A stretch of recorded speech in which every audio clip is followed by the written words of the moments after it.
മരണസംഭവങ്ങൾ വീടുകളിൽ കുടുംബങ്ങളിൽ നടന്നു കഴിഞ്ഞാൽ ചില കാര്യങ്ങൾ ചെയ്യാൻ പാടില്ല. അതെന്താ? മുഖത്തടിച്ചുകൊണ്ട് ബഹളം ഉണ്ടാക്കുക, നെഞ്ചത്തടിച്ച് കരയുക, ആകെ ബഹള കോലാഹലങ്ങൾ ഉണ്ടാക്കുക. സഹോദരിമാരോടൊക്കെ വീട്ടിലൊക്കെ കൃത്യമായി നിർദ്ദേശം കൊടുക്കണം, ഇത് ചെയ്യരുത്. നല്ല നിയന്ത്രണത്തിൽ പക്വത പാലിക്കേണ്ടുന്ന സമയമാണിത്. നബി സല്ലല്ലാഹു അലൈഹി വസല്ലം പറഞ്ഞ വാക്കെത്രയാണ്? ലൈസ മിന്നാ, നമ്മുടെ കൂട്ടത്തിൽപ്പെട്ടവരല്ല, അഹ്ലുസുന്നയിൽപ്പെട്ടവരല്ല, നമ്മുടെ മാർഗത്തിൽപ്പെട്ടവരല്ല. ആര്?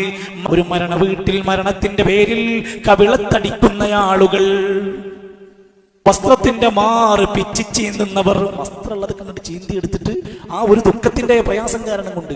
ജാഹിലിയ്യ കാലത്ത് പണ്ട് പലതും വിളിച്ചു പറഞ്ഞിരുന്ന പോലെ എന്തൊക്കെയോ കുടുംബത്തിൽ ഇങ്ങനെ നിന്നുകൊണ്ട് അദ്ദേഹത്തിന്റെ പേരിൽ വിളിച്ചു പറയുന്നവർ, അതൊന്നും നിങ്ങൾക്കുണ്ടാകരുത്.